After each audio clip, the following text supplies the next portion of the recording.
आज का जो टॉपिक है वो यीशु का मकसद, यीशु का मकसद। और इसका मुख्य पद निकालिए सब लोग आप। मत्ती रचित सुसमाचार उसका 6 भाग, मत्ती रचित सुसमाचार उसका 6 भाग सब लोग निकालिए। और हम 10 पद साथ साथ पढ़ेंगे।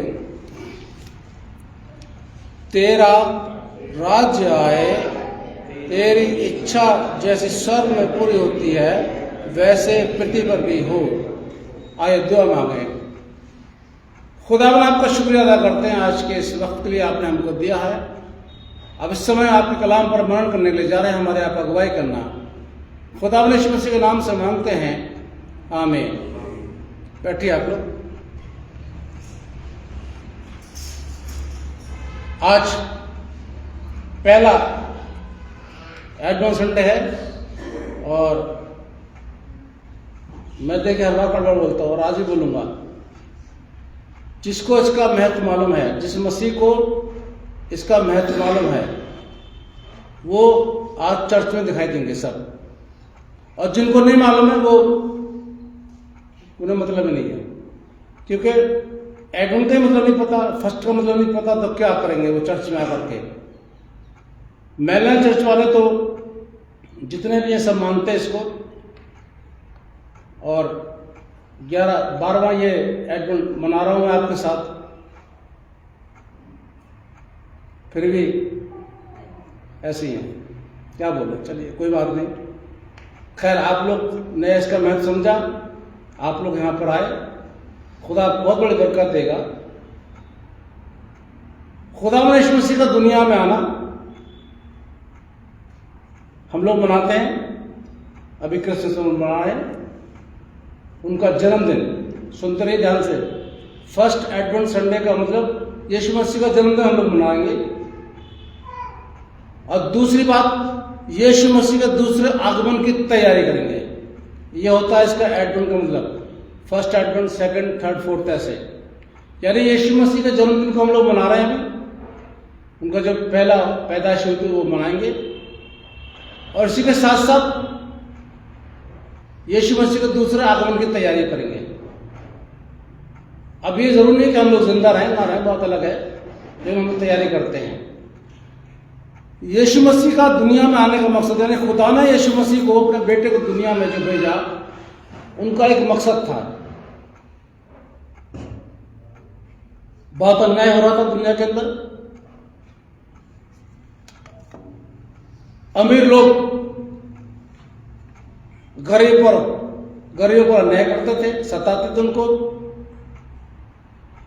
अधिकारी लोग दूसरे लोगों को गलत तरीके से उनको इस्तेमाल करते थे। राजा भी अपने अधिकारियों को गलत इस्तेमाल करते थे। लोग अपने हाथ उठाते थे दुआ करने के लिए, लेकिन उनकी बुराइयों की वजह से खुदा ने उनकी दुआ नहीं सुन। निकालिए यशाया पहला अध्याय निकालिए।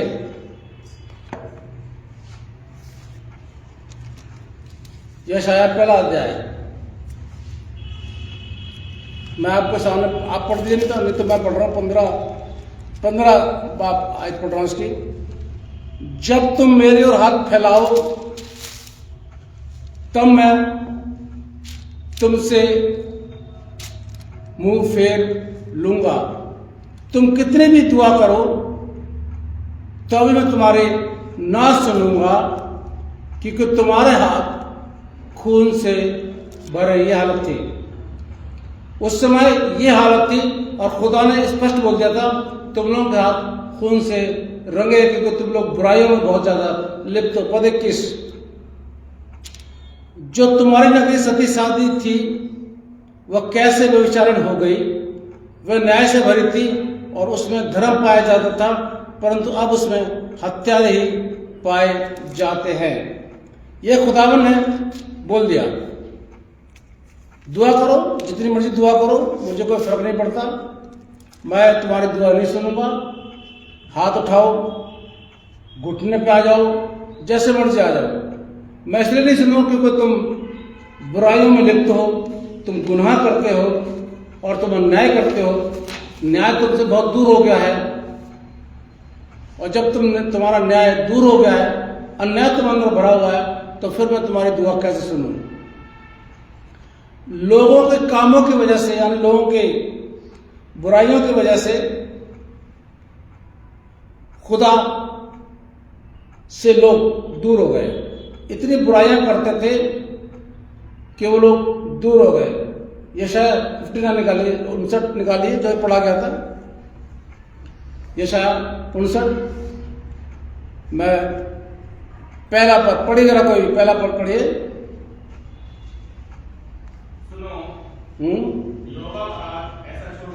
यहोवा का हाथ ऐसा छोटा नहीं हो गया है, हाँ, कि उद्धार न कर सके, कि उद्धार न कर सके, ना ऐसा बहरा हो गया है ना ऐसा बहरा हो गया है कि सुन ना सके। कि सुन ना सके। दूसरा पद पढ़िए ध्यान से।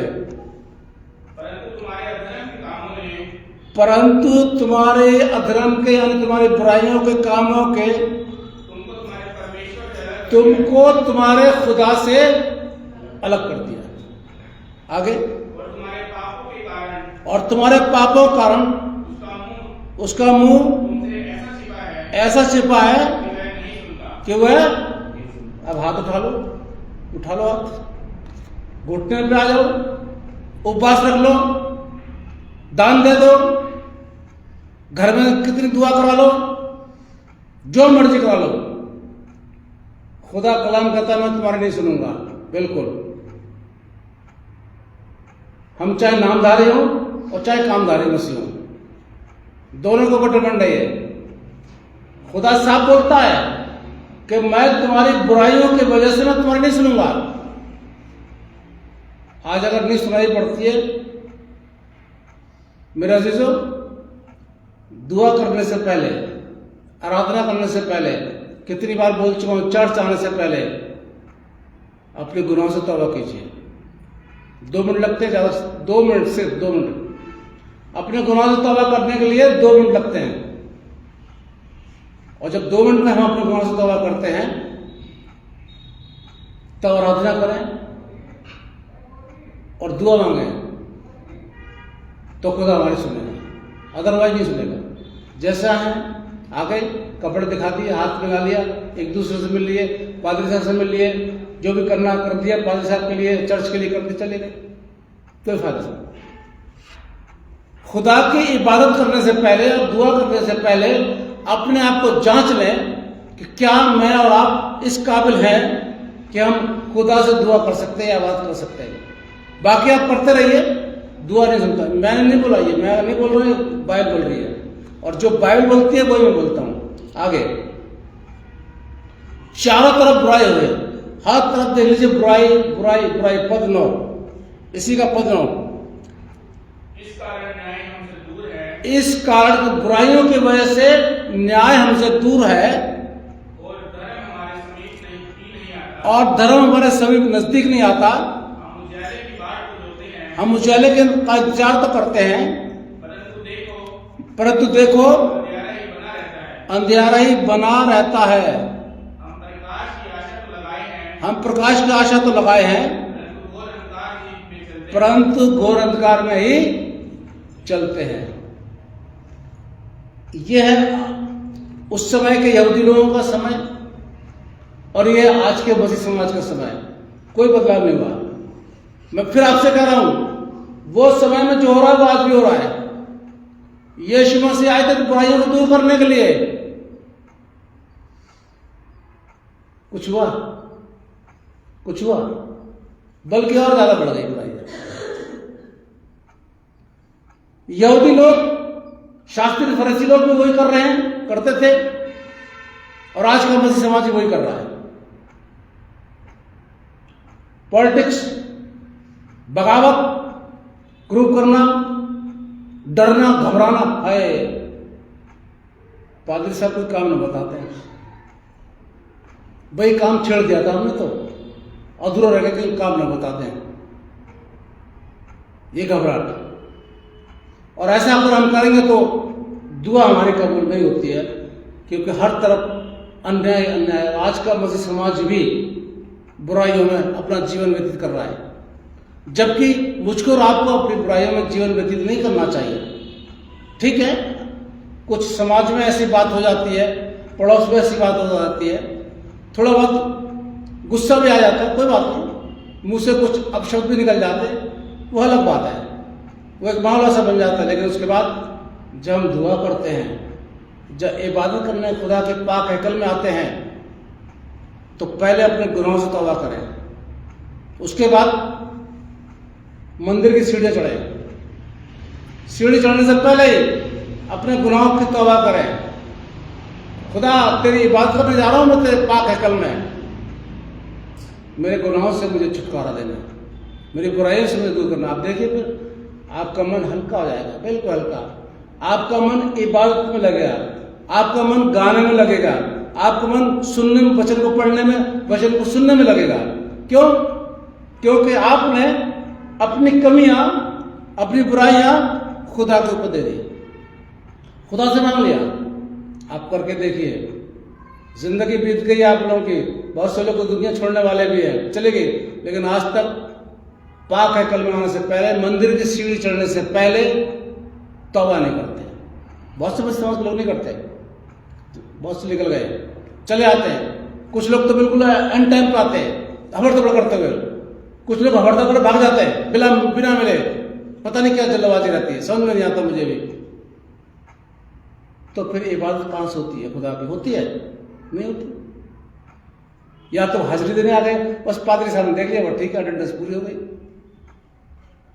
पादरी साहब आपका न्याय नहीं करेंगे, पादरी साहब आपको बरकत नहीं देंगे, बिल्कुल नहीं देंगे, क्योंकि पादरी के हाथ में बरकत देना नहीं है, ना ही पादरी के हाथ में न्याय करना है। पादरी के हाथ में सिर्फ बताना है। अब उसको मानना या ना मानना वो आपके हाथ में है। आगे चलते हैं। इंसान का संबंध खुदा से दूर हो गया, हट गए। मैं यीशु के आने का मकसद आपको बता रहा हूं। इंसान का ये मकसद है यीशु मसीह का, जो मैं बता रहा हूं आपको बाइबल से। ये मकसद नहीं है आ जाओ बीमार लोग आ जाओ पहले मेरे सामने, ये कोई मकसद नहीं यीशु का। काम है यीशु का ये बीमारियों को चंगा करना, मुर्दे जिंदा करना और वही बात चेलों को बताना, ये यीशु का काम है, मकसद नहीं था। खुदा का भी मकसद नहीं था दुनिया के अंदर अपने बेटे को भेजने का। यूहन्ना 3:16 क्या बोलता है? बोले जरा जोर से बोलिए।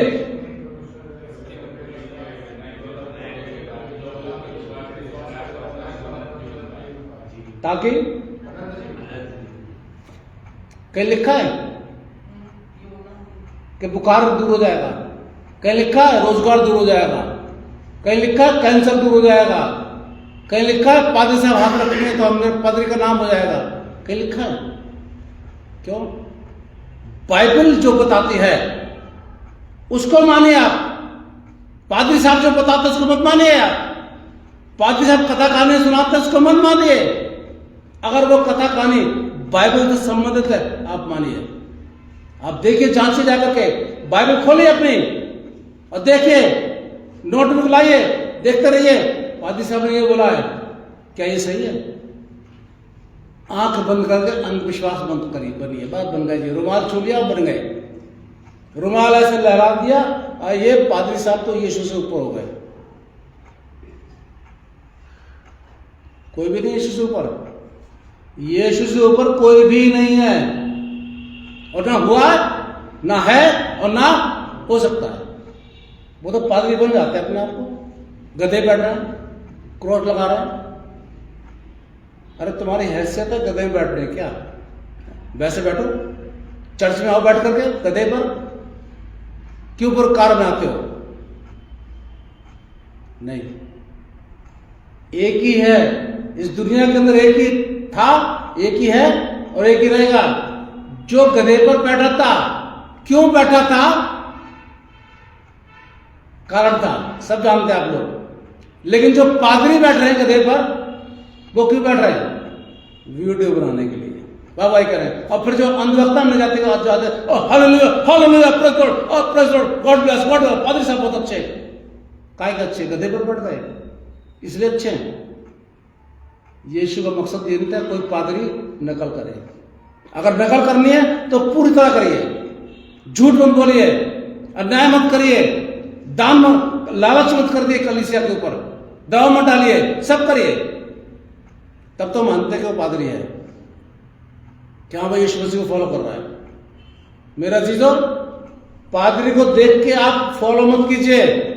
फिर से सुनिए ध्यान से, आप बाइबल को देख करके और यीशु को देख के फॉलो कीजिए। बस मेरा कहना ये है आपसे, मेरा कहना आपसे ये है, आप बाइबल को फॉलो कीजिए और यीशु को फॉलो कीजिए।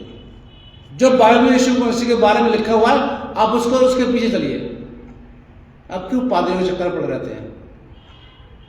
और जो पड़े हुए ना वो अंधकार में रहेंगे जिंदगी भर, ऐसे रहेंगे अंधकार में, बिल्कुल अंधकार में पैदा हुए और अंधकार में रह रहे हैं, अंधकार में चले जाएंगे। पर सच्चे विश्वासी बनिए और यीशु के मकसद को पहचानिए कि यीशु का मकसद क्या था दुनिया में आने का। हम उसका जन्म मनाने जा रहे हैं, जन्मदिन मनाने की तैयारी कर दी हमने आज से और चलता रहेगा पूरे सीजन तक। उसका मकसद चरनी में जो पैदा हुआ यीशु, उसका मकसद अलग था। उसका मकसद सिर्फ मेरे और आपके लिए था, दुनिया के लोगों के लिए था उसका मकसद, क्योंकि अन्याय हो गया था, बहुत अन्याय हो गया था, लोग बुराइयों में लिप्त थे और इसलिए खुदा ने अपने बेटे को इस दुनिया में भेजा। अब देखिए खुदा का रिश्ता और इंसान का रिश्ता अलग हो गया और तब खुदा ने से दुनिया में आए, उन्होंने काम किया और अपनी जान भी दी और जान दे करके उन्होंने मेल मिलाप करा दे। निकालिए रोमियो 5 निकालिए जरा आप लोग, रोमियो 5 निकालिए।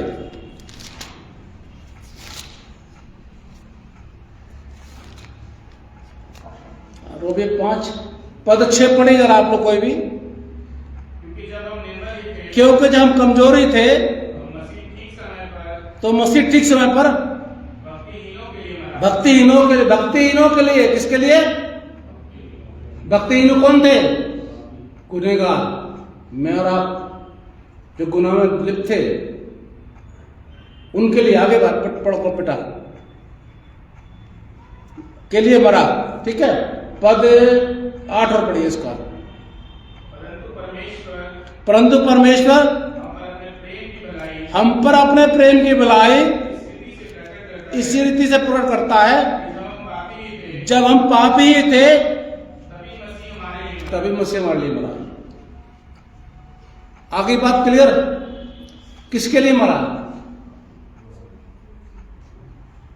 क्यों मरा?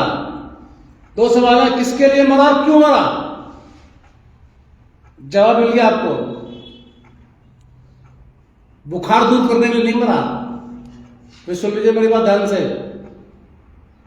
कैंसर दूर करने के लिए नहीं मरा, रोजगार देने के लिए नहीं मरा, वीजा लगवाने के लिए नहीं मरा, जो दुनिया की ये करते रहते हैं, चीख पुकार करने के लिए नहीं मरा, बल्कि किस लिए मरा? भक्तिहीनों के लिए, गुनहगारों के लिए। और गुनाह खुदा से इंसान को दूर करता है और यही मकसद था यीशु मसीह का, यही मकसद है खुदा का जो हम मना रहे हैं। इसकी तैयारी करती है हम लोगों ने, घर घर में मनाएंगे। पहले तो क्या होता था कि नंबर लगते थे घरों के अंदर, क्योंकि पकवान बनाने पड़ते थे बहुत ढेर सारे। अब तो महंगाई बढ़ गई, नहीं बनाते, पहले बनते थे खूब। आज बुआ हम आपके यहाँ बना लेते हैं, कल उनके यहाँ बना लेते हैं, ऐसे नंबर लगता था।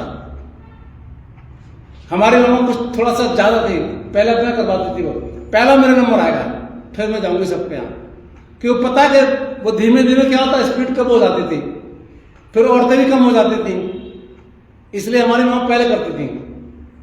तैयारी, जोश, लेई बनाते थे आटे की, कागज लाते थे, झंडियां काटते थे उसको। आजकल तो रेडीमेड आ रही है, आज वो बंद हो गई है। डोरी लगाते थे, फिर झंडियां को चिपकाते थे,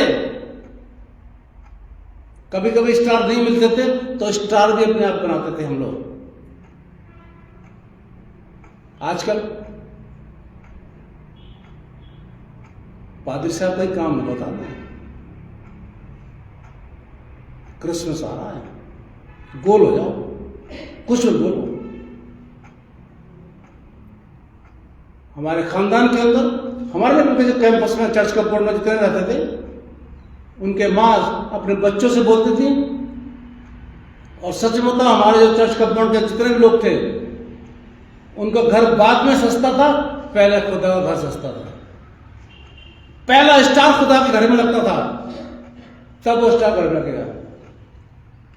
किसी पादरी ने नहीं बोला था हम लोगों को, नहीं, सरबन में किसी पादरी ने नहीं बताया था, बल्कि हम लोग का क्रेज था, हम लोग का एक उम्दा थी, टाइम निकालते थे। नौकरी हम भी पहले करते थे साहब, ऐसी बात नहीं। आजकल तो गाड़ी स्टार्ट करके चलती है, पहले पैदल और साइकिल सब होता था, लेकिन पहला स्टार खुदा घर में। और इसलिए खुदा ने कल एक फरिश्ते को भेज दिया, हम और दोनों थे यहां पर।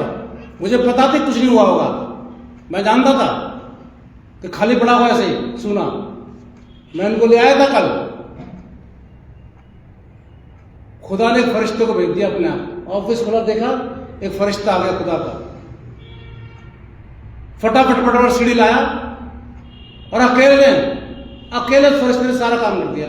हमें पता नहीं चला, ये कह भी नहीं थी, फरिश्ते जी आप सो जाएंगे, हो जाएगा, कर दिया।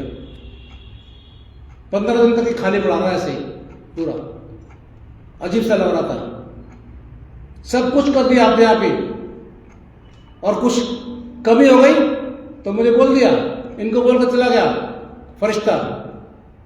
मैं बोले आऊंगा, वो लड़ी खराब हो गई थी, मैं लड़ी ले आऊंगा। खुदा का काम रुकता नहीं है, ध्यान रख लीजिए आप।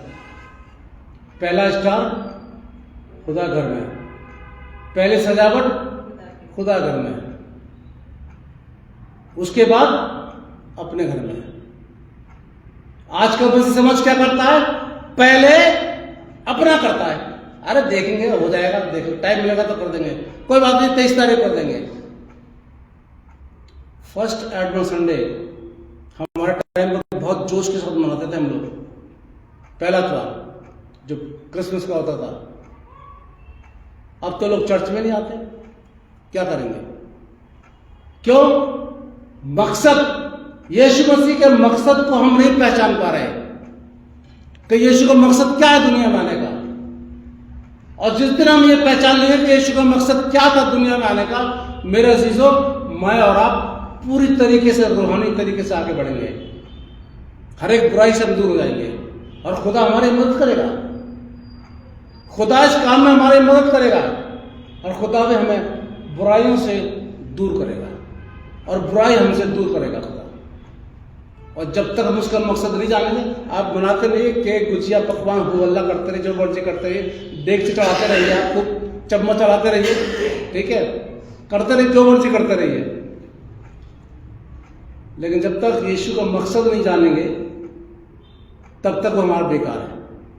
मकसद बुराई से दूर करने के लिए यीशु को आए यहां पर। और सेकेंडली, जो बीमार, जो परेशान होते, उनको उन्होंने चंगाई दी। यीशु हमारे आगमन के लिए, इन सब कामों के लिए आए। अब हर मसीह समाज का ये फर्ज बनता है कि वो यीशु को दूसरा आगमन की तैयारी में रहे, बिल्कुल, कि दूसरा आगमन यीशु आएंगे। ये जरूरी कि हम जिंदा रहेंगे, लेकिन यीशु आएंगे, कब्र उठेंगे, पाक लोग निकलेंगे बाहर, यीशु उनको बुलाएंगे, आओ चलो, चलेंगे, मिलेंगे सब लोग। अभी शायद आप लोग रील देख रहे होंगे, मैं कई एक अभिनेता की डेथ हुई थी बीच में, वो मेरा फेवरेट था, हाँ बहुत उसका, ठीक है, तो उसका भी देख रहे हैं, रील में देखता हूँ कि उसके बाकी जो एक फिल्म थी, उसके साथी बाहर ऊपर दिखाई दे रहे हैं, गाड़ी आ रही है और वो गाड़ी में बैठ के जा रहा है। बड़ा अच्छा नजारा दिखाता है, मिल रहा है लोगों से।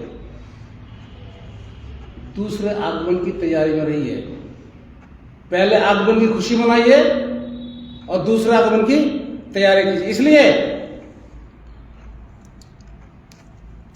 जिससे काना वो सुने, खुदा कलाम मसीह से क्या बोलता है, तेरा राज्य आए। क्योंकि यीशु मसीह का राज्य आना बहुत जरूरी है। खुदा आप सबको बहुत बड़ी बरकत दे। आइए दुआ मांगे।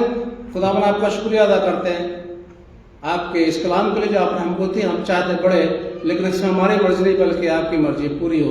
खुदा यीशु मसीह के नाम से मांगते हैं, आमीन।